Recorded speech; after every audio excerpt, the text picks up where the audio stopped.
Hello everyone, मैं राजकुमार आप सभी का वेलकम करता हूं मेरे अपने यूट्यूब चैनल टीचर ज्ञान में। दोस्तों, यूनिलर्न पर अपनी कोर्स सीरीज चल रही है जिसके अंदर मैं आपको क्विज क्वेश्चंस के सॉल्यूशन आपको प्रोवाइड करवाता हूं। इसी कड़ी में आज जो अपना वीडियो है वह है प्राथमिक कक्षाओं के लिए रचनावादी शिक्षण शास्त्र से संबंधित है। आज 1.4 जो सत्र है इस पर अपने चर्चा करेंगे। इससे पहले दोस्तों, अपना गतिविधि से परिचय, उच्च प्राथमिक में बच्चों की आवश्यकताएं, गतिविधियों के प्रकार और तरीके और साथ ही 12 बॉक्स मैट्रिक्स जो हैं इस पर अपने वीडियो आ चुके हैं जिनके लिंक मैं आपको डिस्क्रिप्शन बॉक्स में प्रोवाइड करवा दूंगा। वहां से आप विजिट करके उन वीडियोज को भी देख सकते हैं। तो चलिए दोस्तों, अपना जो आज का टॉपिक है मॉड्यूल 1 सत्र 1.4 प्राथमिक कक्षाओं के लिए रचनावादी शिक्षण शास्त्र, इस पर आते हैं और वीडियो स्टार्ट करते हैं। सबसे पहले दोस्तों, जैसे ही आप इस कोर्स में आते हैं आपको यहाँ प्रदर्शित होगा मॉड्यूल 1 सत्र 1.4 प्राथमिक कक्षाओं के लिए रचनावादी शिक्षण शास्त्र। यहाँ दोस्तों इस कोर्स से संबंधित जो है प्रॉब्लम भी आ रही हैं जिनका मैं यहाँ आपको सॉल्यूशन प्रोवाइड करवाना चाहूँगा। दोस्तों, ये जो मॉड्यूल है इसके अंदर काफ़ी साथियों का कहना है कि मैंने 4 बार यहाँ कंप्लीट कोर्स कर लिया है, 3 बार कोर्स कंप्लीट कर लिया है, फिर भी जो है कोर्स कंप्लीट नहीं हो रहा है। दोस्तों, ये जो 1.4 है इसके अंदर लास्ट में एक आपका स्वयं का मूल्यांकन भी है। आप स्व मूल्यांकन को भी यहाँ कर लें। जब आप उसे करेंगे तो उसके बाद में यह कंप्लीट शो होने लगेगा। और साथ ही यदि नहीं होता है तो मैटर जो ऑफलाइन कार्य और जो मैटर टीचर्स के लिए जो कार्य है आप एक बार उसको भी ओपन कर लें और क्लोज कर देंगे। उसके बाद में ये प्रॉब्लम नहीं आएगी। आपने कहीं ना कहीं बीच में कोई मॉड्यूल छोड़ा है जिसके कारण ये प्रॉब्लम फेस कर रहे हैं। अदरवाइज अभी इस पोर्टल पर जितनी भी प्रॉब्लम थी उन सभी का सॉल्यूशन किया जा चुका है और फिलहाल इस मॉड्यूल के दौरान प्रॉब्लम फेस नहीं की जा रही है। दोस्तों, ये जो मॉड्यूल है दिनांक 3 सितंबर 2020 को यहाँ जारी किया गया था। सबसे पहले आप यहाँ देखेंगे तो सबसे पहले आपको शुरुआत करनी रहती है। आप आ जाएंगे खंड 1.4.1 शुरुआत, आप इस पर क्लिक करेंगे। जैसे ही आप इस पर क्लिक करेंगे आपके लिए एक यहाँ पर वीडियो मिलेगा। आप वीडियो जो है पूरा देख लेंगे। इसके बाद में आप आ जाएंगे बैक खंड 1.4 पर और यहाँ पर आप क्लिक कर देंगे उत्साही शिक्षकों की नवाचार कथाएं। दोस्तों, आप जैसे ही यहाँ क्लिक करते हैं, जैसे ये ब्लू दिख रहा है, आप फर्स्ट स्टेप जैसे ही मनन वीडियो पूरा देख लेते हैं, यह आपके ब्लू प्रदर्शित होगा और आप इस पर क्लिक कर लेंगे और इसको आप शुरू कर लेंगे। जैसे ही दोस्तों आप इसको शुरू करते हैं आप आ जाते हैं इस तरह के खंड में, खंड 1.4.2।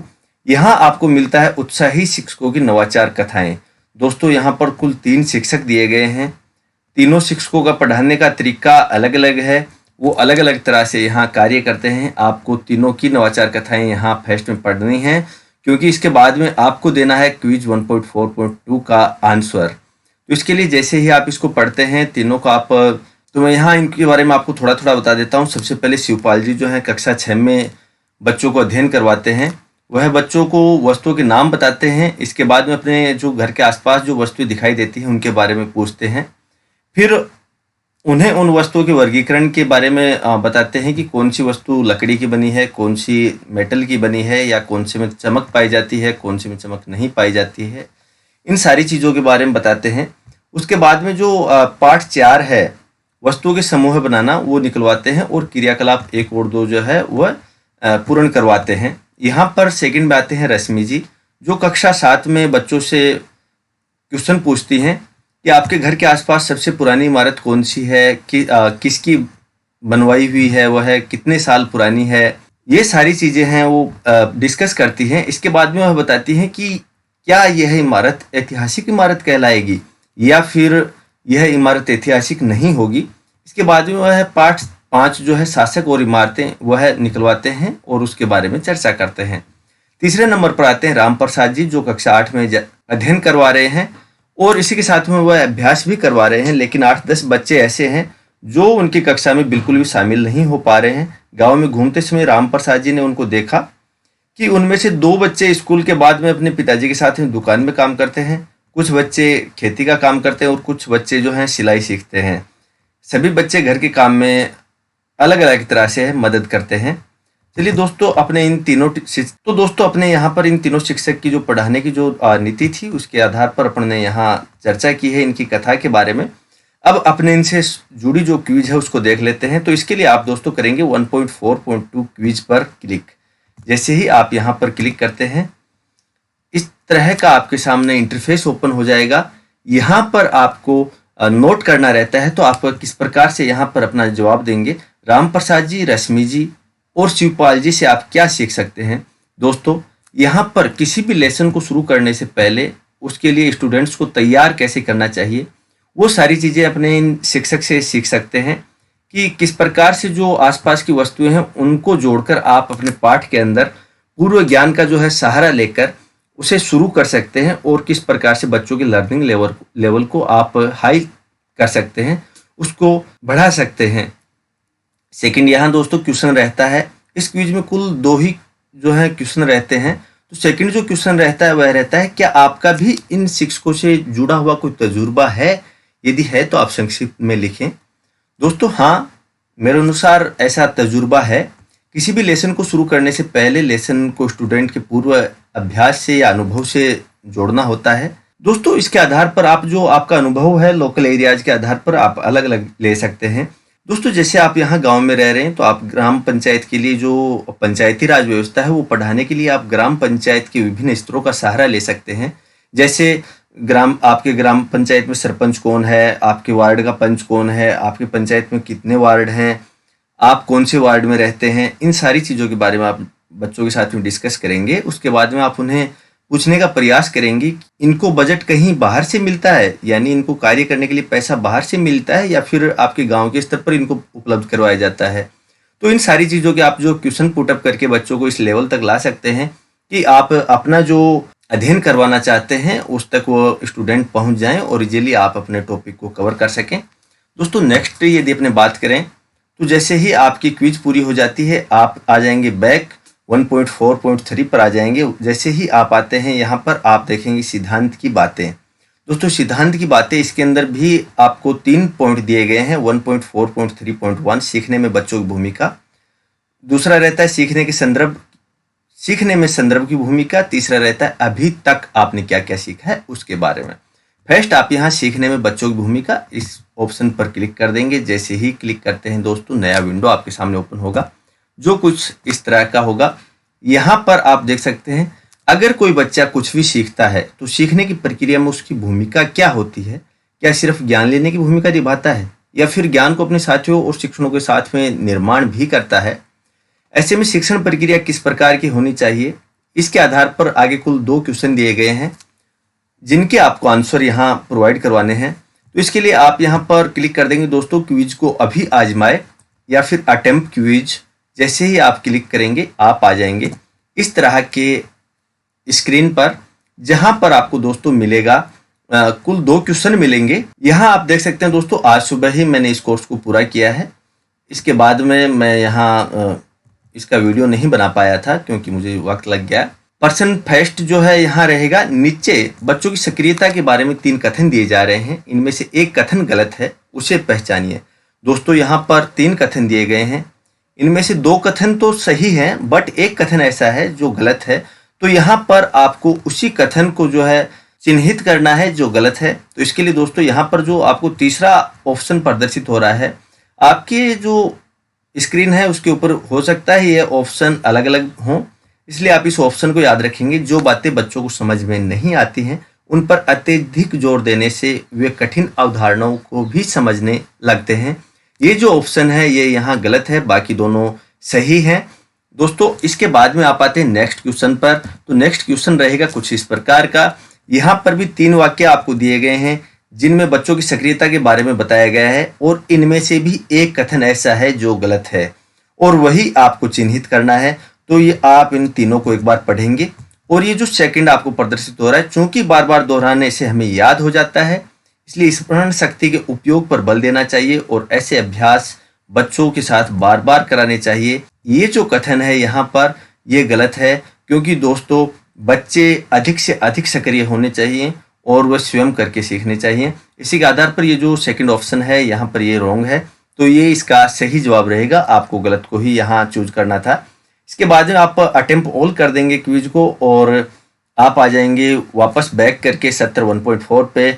यहाँ 1.4.3 आता है सिद्धांत की बातें। यहाँ जैसे ही आप बैक करके आ जाते हैं, सीखने में संदर्भ की भूमिका जो है यहाँ आपके सामने पुनः ओपन होता है। यहाँ पर दोस्तों आप क्या करेंगे, 2 इसके अंदर भी एक क्विज दी गई है। आप यहाँ 1.4.3.2 जो क्विज है इस पर आप क्लिक कर देंगे और आप आ जाएंगे क्विज पर। दोस्तों यहाँ क्विज के अंदर आप क्या करेंगे, सबसे पहले नीचे संदर्भ की भूमिका से जुड़े 3 कथन दिए गए हैं, इनमें से एक कथन गलत है जिसको आपको चुनाव करना है।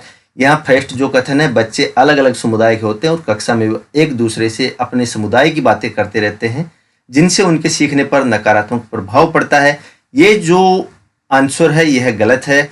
इसके अलावा दोनों कथन जो दिए गए हैं यहाँ पर दोनों राइट कथन हैं, तो यहाँ पर आप चूज करेंगे इस फर्स्ट वाले ऑप्शन को, ये यहाँ गलत रहेगा। इसके बाद में दोस्तों नेक्स्ट क्वेश्चन पर अपने चर्चा करें तो नेक्स्ट क्वेश्चन रहेगा इस प्रकार का। इसके अंदर भी 3 कथन यहाँ दिए गए हैं, तीनों कथनों में से एक गलत है जिसे आपको पहचानना है। तो ये आप गलत पहचानने के लिए यहाँ पर क्या करेंगे दोस्तों, ये जो सेकंड वाला है, बच्चों के स्थानीय ज्ञान का पाठ्यक्रम से प्रत्यक्ष जुड़ाव नहीं होता है, इसलिए हमें पाठ्यपुस्तक में दिए गए पाठों के शिक्षण पर ही जोर देना चाहिए। ये जो है गलत कथन है, आप इसको सेलेक्ट करेंगे। आपको यहाँ पाठ्यपुस्तक में दिए गए पाठों के शिक्षण पर ही जोर देना नहीं चाहिए, आपको स्थानीय ज्ञान के साथ में जुड़ाव करना बहुत ज़रूरी है। यदि आप ऐसा नहीं करते हैं तो स्टूडेंट्स ज़्यादा कुछ नहीं सीख पाते हैं और आपको जो बेहतर जो आउटकम्स हैं वो यहाँ नहीं मिल पाते हैं। चलिए दोस्तों अपने चर्चा करते हैं नेक्स्ट के बारे में। यहाँ पर नेक्स्ट आपकी जो आप जैसे ही बैक करके आते हैं इस क्विज को 2 क्वेश्चन रहते हैं, आप आ जाएंगे यहाँ पर 1.4.3.3 अभी तक दोस्तों आपने क्या सीखा इसके बारे में यहाँ दिया गया है। यहाँ यदि मैं चर्चा करूँ तो बच्चे स्वाभाविक रूप से अपने स्थानीय संदर्भ से ज्ञान और कौशल अर्जित करते रहते हैं। इसी के साथ में बच्चे सीखने की प्रक्रिया में ज़्यादा जुड़ते हैं। यदि उनकी भाषा का विकास होता है, उनमें आत्मविश्वास भी बढ़ता है। अनुभवों से जोड़ने पर वे अवधारणाओं के विविध रूप देख पाते हैं। अलग अलग समुदायों के अनुभव सुनकर एक समृद्ध परिवेश उन्हें मिल पाता है। ऐसा करने से क्या उनके साथ में होता है दोस्तों, ये बच्चों की विषय वस्तु के प्रति जो जिज्ञासा है वह बढ़ जाएगी, इसी के साथ में रुचि भी बढ़ जाएगी। बच्चे अपनी समझ को व्यक्त कर सीखने के लिए तैयार हो जाएंगे। इसी के साथ में सोचने, परखने, हल करने से समझ और भी गहरी हो जाएगी। बच्चे एक दूसरे का सीखने में सहयोग करने लगेंगे। ये जो है अभी तक जो आपने कार्य करवाए हैं उसके आधार पर होगा। इसके आधार पर आप आ जाएंगे। इसके बाद में जैसे ही पूर्ण हो जाता है यह मॉड्यूल, बैक टू खंड 1.4.3 सिद्धांत की बातें, जैसे ही आप यहाँ आते हैं दोस्तों इसके बाद में 70 आप 1.4 पे आएंगे और आप यहाँ पर क्लिक करेंगे 1.4.4 व्यवहारिक नुस्खे। यहाँ भी दोस्तों एक क्विज रहती है, अनुमानित प्रयास यहाँ भी आपके 4 रहते हैं। कुल आप 4 बार यहाँ क्विज अटेम्प्ट कर सकते हैं। इसके बाद में आप आज क्लिक करेंगे क्विज को अभी अपनाएं, अटेम्प्ट क्विज नाउ। इस पर जैसे ही क्लिक करते हैं इस तरह का स्क्रीन आपके सामने ओपन हो जाएगा। यहाँ दोस्तों आप देख सकते हैं आगे कुछ उदाहरण दिए गए हैं। आपके बच्चे किस प्रकार का ज्ञान लेकर आते हैं, इनको जोड़ने का कार्य आपको करना है। सबसे पहले बच्चे जो हैं आपके बातचीत करना सीखते हैं, खाना पकाना उनको आता है, खरीदारी करना उनको आता है। इसके अलावा जो है फील्ड में जो आपके खेत के अंदर काम करना भी यहाँ स्टूडेंट्स पहले से सीख कर आते हैं। गांव के बारे में भी जानकारी यहाँ पर रखते हैं, जैसे सरपंच कौन है, कौन सा वार्ड आपका है, प्रधान आपके इलाके का कौन है, ब्लॉक मेंबर कौन है, ये सारी चीज़ें भी यहाँ स्टूडेंट्स पहले से पता करते हैं।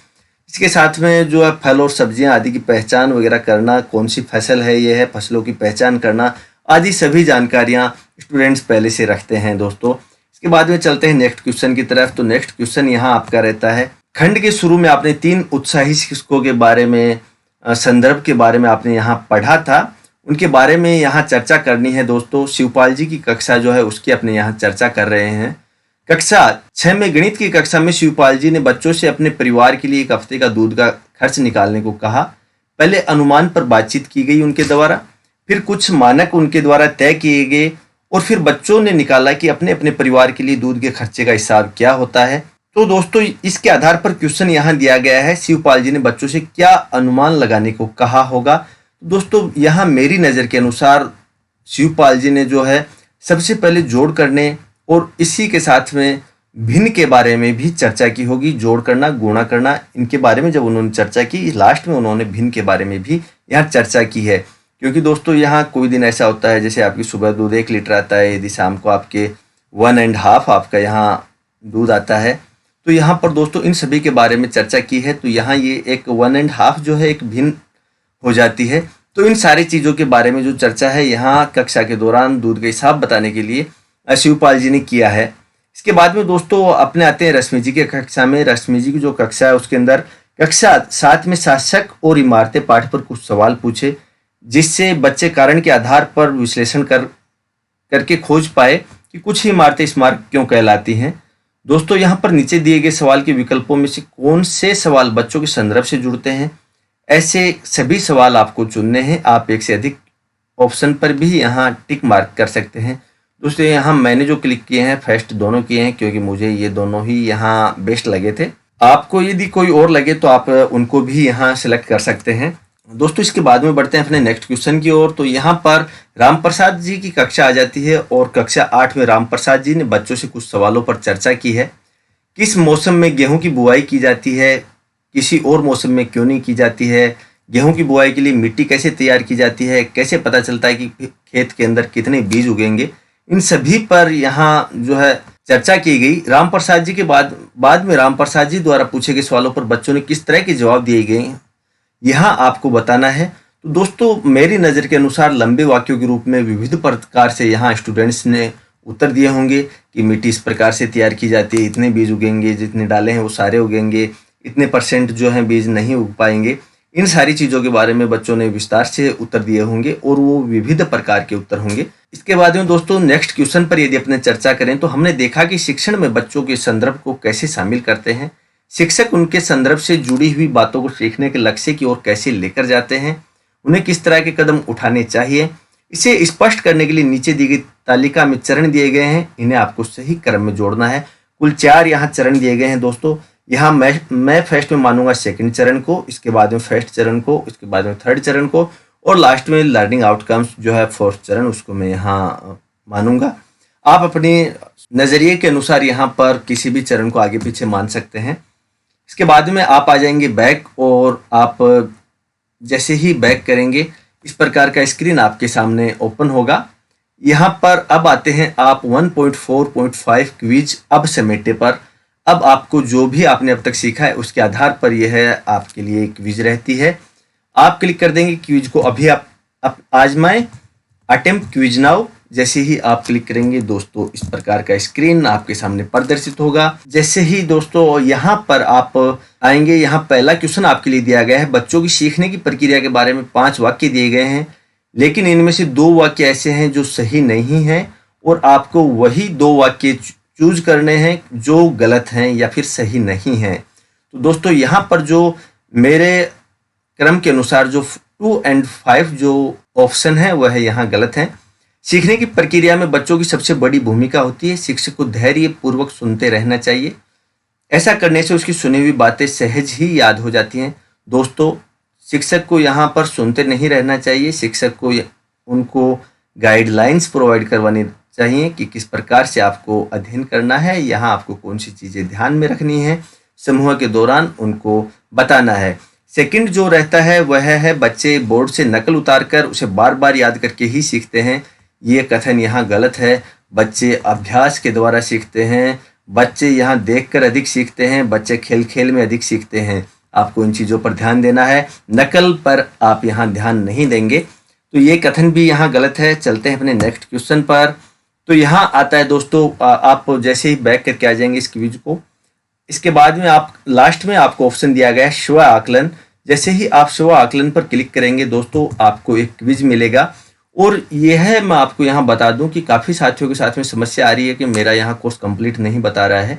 उन साथियों के साथ में सबसे बड़ी जो समस्या आ रही है वो स्व आकलन की वजह से आ रही है। वो स्व आकलन की क्विज को यहाँ हल नहीं कर रहे हैं, जिस कारण उनका जो है कोर्स यहाँ कंप्लीट नहीं बता रहा है। तो दोस्तों आप आ जाएंगे स्व आकलन पर और कर देंगे क्विज को अभी आप आजमाएं, अटेम्प्ट क्विज नाउ। जैसे ही आप क्लिक करते हैं इस तरह का आपके सामने स्क्रीन प्रदर्शित होता है। 3 क्वेश्चन आपके सामने दिए गए हैं। नीचे दी गई विशेषताओं का गतिविधि के प्रकार से मिलान कीजिए। यहाँ दोस्तों 3 गतिविधियाँ आपको दी गई हैं। इन तीनों में से आपको राइट ऑप्शन यहाँ सेलेक्ट करना रहता है। तो इसके लिए आप इस गतिविधि के दौरान बच्चों को फीडबैक देना महत्वपूर्ण है। ऐसी कौन सी गतिविधि है जिसके दौरान बच्चों को फीडबैक देना महत्वपूर्ण है? दोस्तों तो इसके अंदर आप तीनों ऑप्शन में से जो राइट आंसर करेंगे वह करेंगे पठन लेखन आधारित गतिविधि। ये यहाँ पर ऑप्शन जो है राइट रहेगा। इसके बाद में नेक्स्ट क्वेश्चन की यदि अपनी चर्चा करें तो नेक्स्ट क्वेश्चन रहेगा, इस गतिविधि के दौरान बच्चों को ऐसे मौके देने चाहिए जिनमें वे अपने बाहरी ज्ञान को साझा कर सकें। तो दोस्तों इसका जो राइट ऑप्शन है वह रहेगा मौखिक। मौखिक जो गतिविधि है उसके अंदर बच्चों को बाहर अपने ज्ञान को साझा करने के अधिक से अधिक मौके की आवश्यकता होती है। इसके बाद में दोस्तों नेक्स्ट क्वेश्चन अपने यदि चर्चा करें तो वह रहेगा, इस गतिविधि के दौरान महत्वपूर्ण है कि बच्चे इसे स्वयं करें। तो दोस्तों सामग्री आधारित जो गतिविधि है, एक तरह से प्रयोग आप इसको कह सकते हैं, प्रोजेक्ट वर्क आप कह देंगे। तो यहाँ पर सामग्री आधारित जो गतिविधि है इसको स्टूडेंट स्वयं करने चाहिए, बच्चे स्वयं करने चाहिए, ताकि वह इसके आधार पर ज़्यादा से ज़्यादा सीख सकें और संभावित जो इसके हल हैं उनको सोच सकें।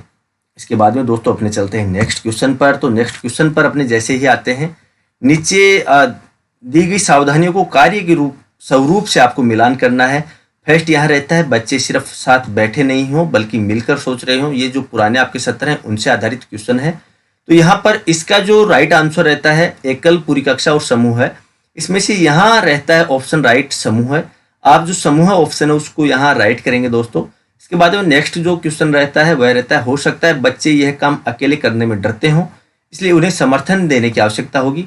दोस्तों इसके अंदर आपका जो ऑप्शन रहता है वह रहता है एकल, राइट यहाँ पर। तो एकल ऑप्शन जो आपका है यहाँ पर राइट है, आप एकल ऑप्शन को यहाँ सेलेक्ट कर लेंगे। लास्ट क्वेश्चन आपका रहता है, सुनिश्चित करें कि सभी बच्चे आपको सुन पा रहे हैं और ब्लैक बोर्ड देख पा रहे हैं।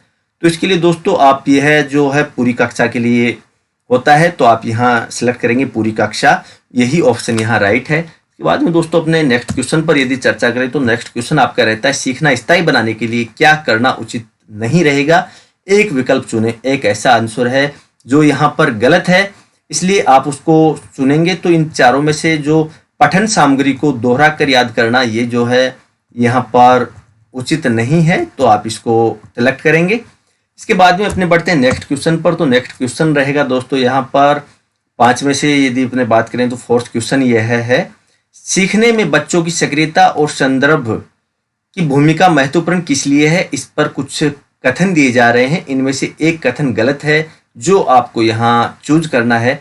तो दोस्तों यहाँ पर यदि मैं बताऊं कि कौन सा गलत है, तो यहाँ पर दोस्तों ये मेरा भी गलत है।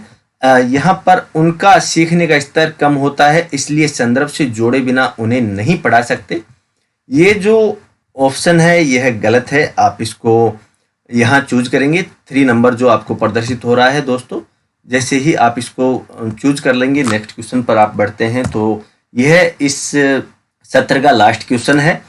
इस पर दोस्तों आप यदि चर्चा करें तो बच्चों की मानसिक रूप से सक्रिय होकर सीखने के लक्षण दिए गए हैं, इनमें से एक कथन गलत है, आपको वही सिलेक्ट करना है। तो यहाँ दोस्तों जो गलत है वह है, जब वे पाठ्य पुस्तक की विषय वस्तु को जोर जोर से बोलकर रटते हैं, पढ़ते हैं तो वो ज़्यादा याद करते हैं। नहीं, ऐसा नहीं होता। इसलिए दोस्तों आप इसको यहाँ टिक मार्क करेंगे, इसको आप सेलेक्ट करेंगे। दोस्तों ये था अपना आज का वीडियो, जिसके अंदर मैंने आपको सत्र 1.4 के बारे में यहाँ विस्तार से उसके क्विज सॉल्यूशंस के बारे में बताया।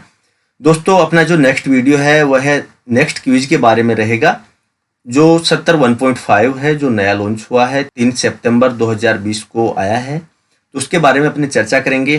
तो दोस्तों मिलते हैं एक नई वीडियो में। Okay, thanks for watching.